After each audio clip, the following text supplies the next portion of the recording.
Изи! Насыпай!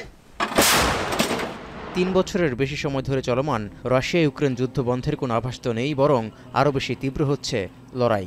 সম্প্রতি ন্যাটো শীর্ষ সম্মেলন থেকে রুশ বিরোধী পদক্ষেপ এবং ইউক্রেনের পক্ষে সমর্থন জোরালোর বার্তায় ক্ষিপ্ত মস্কো। ইউক্রেনের বিরুদ্ধে হামলার মাত্রা বাড়িয়ে যেন শক্তির জানান দিচ্ছে রাশিয়া। এরই মধ্যে চাঞ্চল্যকর এক খবর প্রকাশ করেছে সিএনএন। ইউক্রেনের গোয়েন্দা তথ্যের বরাতে প্রতিবেদনটিতে বলা হয়, রাশিয়ার হয়ে ফ্রন্টলাইনে যুদ্ধে আবারও সেনা পাঠাচ্ছে উত্তর কোরিয়া। এবার মস্কোতে 25 থেকে 30,000 সেনা পাঠাতে যাচ্ছে পিয়ংইয়ং। এতে রাশিয়ায় প্রায় 3 গুণ বাড়তে যাচ্ছে উত্তর কোরীয় সেনা।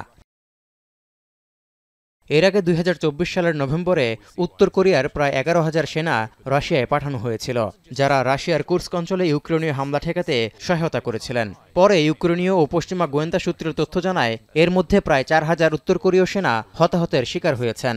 এমন তথ্যের পরও আরও বেশি ঘনিষ্ঠ হতে দেখা যাচ্ছে মস্কো পিয়ংইয়ং সম্পর্ক। স্যাটেলাইট ছবিতে দেখা গেছে একটি রুশ যুদ্ধজাহাজ এবং উত্তর কোরিয়ার একটি কার্গো বিমান প্রস্তুত করে রাখা হয়েছে। যদিও ছবিতে স্পষ্ট বোঝা যাচ্ছে না বিমান ও জাহাজ ঠিক কী কাজে ব্যবহৃত হচ্ছে, তবে গতিবিধি দেখে গত বছরের সৈন্য সরবরাহের মতোই মিল দেখা যাচ্ছে বলে মনে করছেন বিশ্লেষকরা। এর আগে গেল 17 জুন পিয়ংইয়ং সফরে গিয়ে পুতিনের উপদেষ্টা ও সাবেক রুশ প্রতিরক্ষা মন্ত্রী সের্গেই শোইগুই বলেছিলেন, উত্তর কোরিয়া শিগগিরই 1000 মাইন নিষ্কাশনকারী ও 5000 সামরিক নির্মাণ শ্রমিক পাঠাবে, যারা কুর্স্ক অঞ্চলের ধ্বংস হওয়া অবকাঠামো পুনর্নির্মাণে সহায়তা করবেন। দক্ষিণ কোরিয়ার গোয়েন্দা বিভাগও দাবি করে, উত্তর কোরিয়া এরই মধ্যে সেনা নির্বাচনে কাজ শুরু করেছে। জুলাই বা আগস্টে তাদের পাঠানো হতে পারে।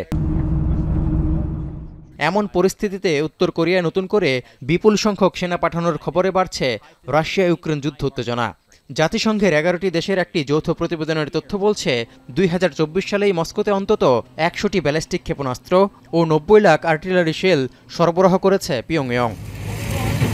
তৌহিদুর রহমান, এখন বিশ্ব। কালার এক্সপার্ট, জর্জ স্যাপ এবং মাইল্ড অন হ্যান্ডস টেকনোলজি সমৃদ্ধ অরিক্স ক্রিস্টাল ওয়াশ আপনার লন্ড্রি এক্সপার্ট।